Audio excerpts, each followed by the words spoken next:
رب العالمین. انسانوں کا خوراک اور ہے، جنات کا اور ہے، حیوانات کا اور ہے. جنین جو ماں کے بطن میں ان کا اور ہے، رضی جو پیدا ہو کے دودھ پیا اس کا اور ہے، سبھی کا اور ہے، طفل کا اور ہے. ہر ایک کو اپنی شان کے مطابق خیر الرازقین رزق پہنچاتا ہے. والذین ہاجروا فی سبیل اللہ ثم قتلوا او ماتوا لیرزقنہم اللہ رزقا حسنا وهو خیر الرازقین. بہترین روزی رسا ہے، بہترین روزی رسا ہے. کہتے موسیٰ علیہ السلام ایک دفعہ اچانک شوق ہوا کہ اللہ تعالیٰ سے جا کے باتیں کرتا ہو. کوئی طور روانہ ہو گئے. حضرت موسیٰ کے کلام میں اللہ کا وقت آتا تو وہ کوئی طور جاتے، وہاں سے اللہ کی آواز آتی تھی اور تو کلام شروع ہو جاتا تھا. تو موسیٰ علیہ السلام کو راستے میں خیال آیا کہ یار گھر میں آٹا کھانے کا سامان بال بچوں کے لیے ہوگا یا نہیں، کیونکہ انبیاء امت پر رحیم کریم ہے تو اپنی اولاد کے حق میں تو یقینی بات ہے.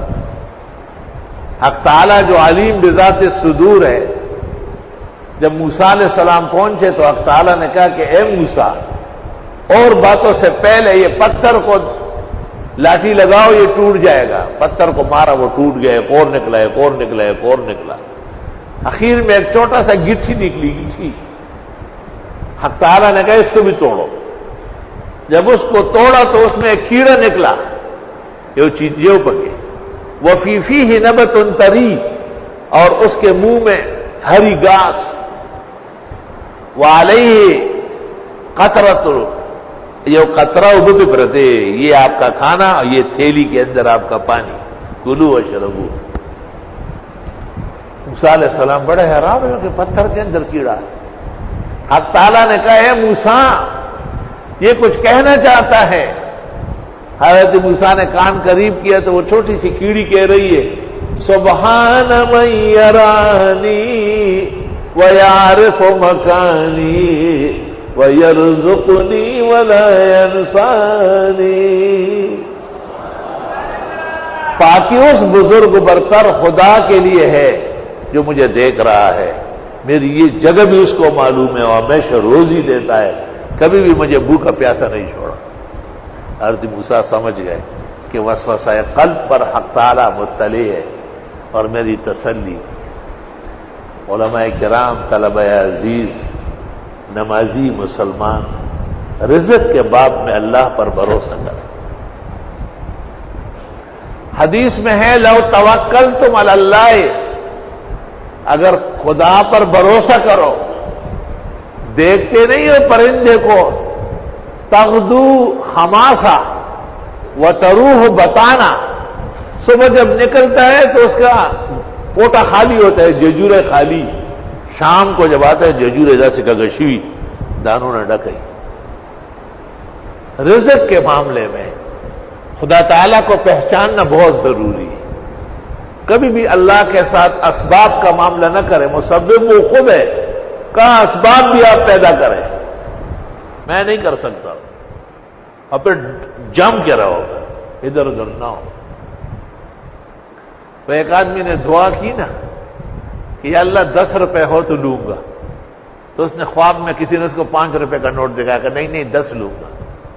بیدار ہوا تو کچھ نہیں تھا، پھر سو گیا اور بار بار کہا اب 5 بھی بہت ہے. تو کسی نے کہا کہ آپ توکل جانتے ہی نہیں ہیں. توکل اس کے کہتے ہیں کہ جو آپ نے مانگا اس پہ اٹل رہو. خدا کے ہاں 5 ہے اور 10 نہیں ہے، کیا ہے؟ تو آپ کے ایمان کا امتحان ہے. طلباء میں بہت باکمال لوگ میں نے دیکھے اور بالکل ان کا تعاون کرنا آسان نہیں ہے. ایسے سیر طبیعت، جسم پر کپڑے نہیں ہے لیکن جوڑا پیش کرنا آسان نہیں ہے. ایسے اللہ کو ماننے والے ہیں، خدا سے رحمتیں لینے والے ہیں. اللہ تعالیٰ کی قدرتوں کے نظارے دیکھے. دینی مدارس، بڑے بڑے ہمارے جو مرکز ہیں، کہتے ہیں فلاں بزرگ کا لنگر چلتا ہے. کیا لنگر چلتا ہے؟ ایسا کھانا دیا جاتا ہے کہ پتہ نہیں کہ یہ کھانا ہے یا کسی لائن کا پانی ہے. اور ہڑبونگ اور دیوانے اور پکڑ دکڑ اور مار دھاڑ زندہ تابندہ علماء کے ہاں 24 گھنٹے پورا سال ہمہ زندگی لنگر جاری رہتا ہے، خاموش دریا بہتا ہے، اللہ کے احسانات اور مہربانی ہوگا۔ ابن عباس سے منقول ہے، من استعان بغیر اللہ فقد ضل ومن استغنى بغیر اللہ فقد افتقر۔ جس نے خدا کے سوا اوروں سے عزت مانگی ذلیل ہو جائے گا، جس نے خدا کے علاوہ اور کسی سے غنا طلب کیا وہ ہمیشہ کی حاجت مندی میں مبتلا ہو جائے گا، فقد افتقر۔ دیکھیے تفسیر روح المعانی، جب تم ایک اللہ کو مانو گے تو ہر چیز آئے گی، جب تم اس کے تلاش میں نکلو گے ہر چیز رہ جائے گی۔ انشاءاللہ تعالی کبھی بھی آپ بھوکے نہیں ہوں گے، کبھی بھی آپ ضرورت مند نہیں ہوں گے، اللہ تعالیٰ آپ کی ضرورت اور حاجت سے زیادہ عطا فرمائے۔ کچھ امتحانات ہوتے ہیں وہ گزارنے پڑیں، بغیر امتحانات کے تو کام نہیں بنتا۔